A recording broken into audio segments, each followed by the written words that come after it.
program.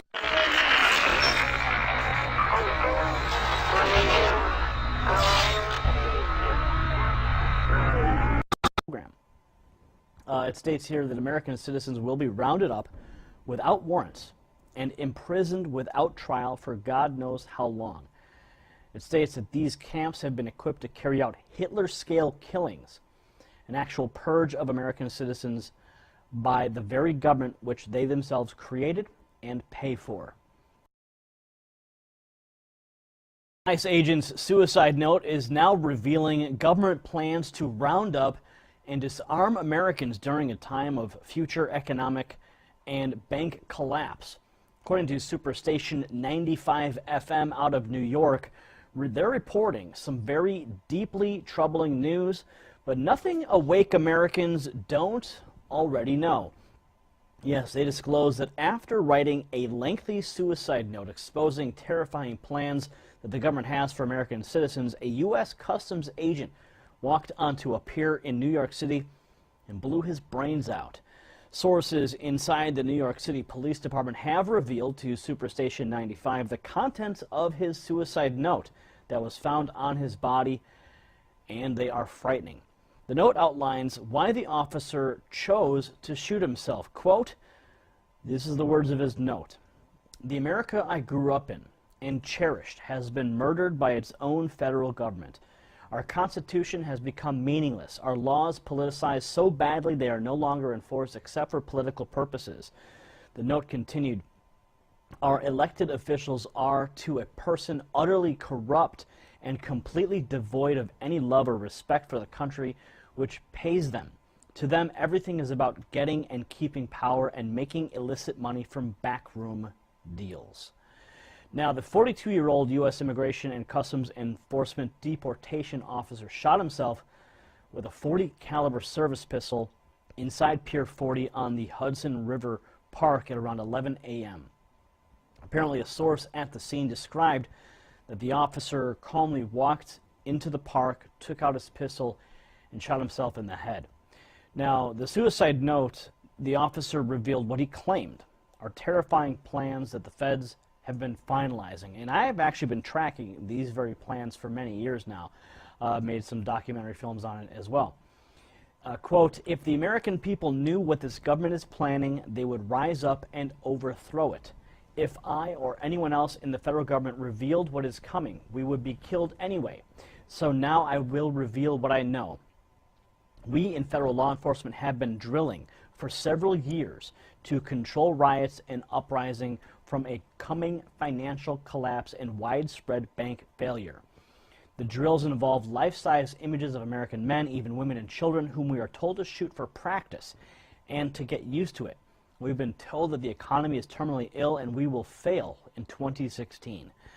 We are also told that the banks are insolvent and the FDIC doesn't have nearly enough funds to bail out depositors.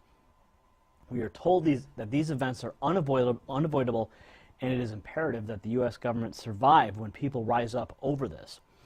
When the collapse takes place, detention camps created under the Rex 84 program in the 1980s to house illegal aliens whom we're going to deport will instead be used to imprison American citizens whom the government feels constitute a threat." Wow, that's stuff that I've actually been covering for a long time. Rex 84, the FEMA camps, that whole element, the continuity of government program. It states here that American citizens will be rounded up without warrants and imprisoned without trial for God knows how long. It states that these camps have been equipped to carry out Hitler-scale killings, an actual purge of American citizens by the very government which they themselves created and pay for. And he wrote, "I cannot be party to this." Wow, it's a very lengthy note, and I'm only reading part of it here. It goes on to say that the government knows the military will rise up to stop this, so our military is being deployed overseas and intentionally involved in foreign fights so they cannot be here to help Americans. Certainly a frightening future painted by this suicide note, and so frightening, in fact, that this agent took it upon himself to kill himself, to relieve himself of the burden that he felt that his own job and his own participation in this program placed upon him.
As I have gotten older, I have decided we really need camps for adults.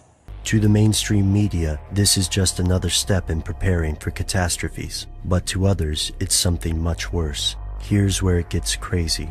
According to broadcaster Alex Jones, FEMA is a front for a secret government, and the housing locations will actually serve as quarantine centers or internment camps. This is not an unfounded fear. After all, during World War II, the US forced over 100,000 Japanese Americans into government camps for the duration of the conflict. And civil unrest could be considered a domestic emergency. How would this insurrection occur? Theorists cite any number of possible causes, from the establishment of a one-world government to a national pandemic. Some believe a global elite of bankers and aristocrats may artificially create a disaster to trigger a massive incarceration of US citizens who object to the plan, whatever that plan might be. Fringe researcher Mary Louise alleges that FEMA keeps a red list and a blue list, where people on the blue list will be shipped to camps for quarantine or re-education, while those on the red list will be executed. Skeptics rightly point out that this conspiracy requires an amazing, even implausible, level of organization.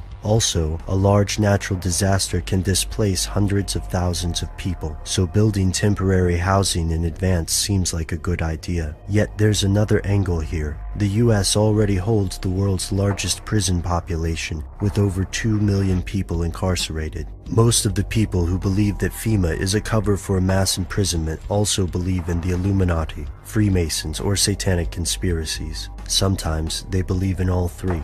The outlandish nature of some theories may make them hard to swallow. Yet the facts are foreboding even to skeptics. The federal government has indeed constructed massive housing facilities across the United States, from Oakdale, California to Atlanta, Georgia. Executive orders have given FEMA and other agencies increasingly broad emergency powers, even allowing the U.S. Army and Marine Corps to perform domestic operations. Theorists like Dr. John Coleman allege the focus of FEMA has steadily moved away from natural disasters to concentrate on the management of a hypothetically unruly populace. In 2003, FEMA was incorporated into the Department of Homeland Security. To most Americans, this is just another game of bureaucratic musical chairs. However, it makes perfect sense to conspiracy theorists. Before you reject this theory, take a look at the laws surrounding the Constitution, FEMA, Homeland Security, and other related agencies. Pay close attention to Rex 84, the Patriot Act extensions, Operation Garden Plot,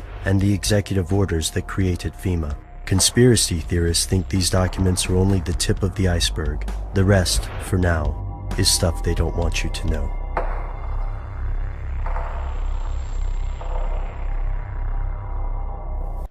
The end of the Republic has never looked better. Last March, DHS bought 450 million bullets, and in September, another 200 million. That's in addition to a reported 1.6 billion rounds they already have. So during the height of the Iraq War, U.S. soldiers used about 5.5 million rounds of ammunition every month. If you do the math here, that means the Department of Homeland Security has enough bullets to wage a full-scale war for the next 30 years. DHS says the bullets are needed for training, but military veteran Richard Mason is doubtful.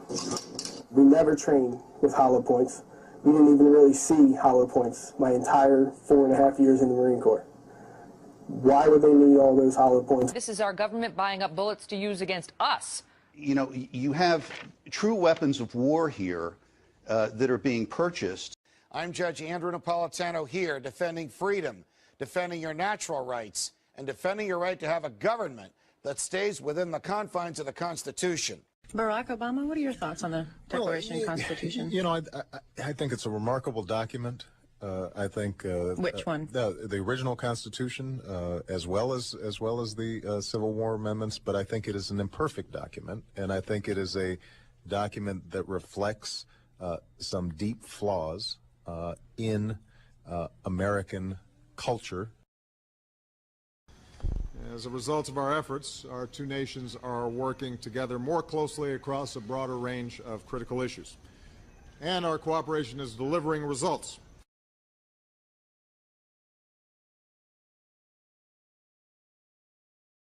We demand the full implementation of all relevant UN Security Council resolutions.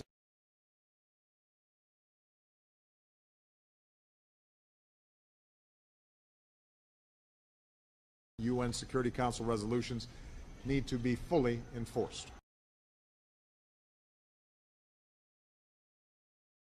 It's time to wake up, folks. Why do you think the U.S. government is stockpiling as much ammo and weapons as it can, while at the same time it's trying to take ours?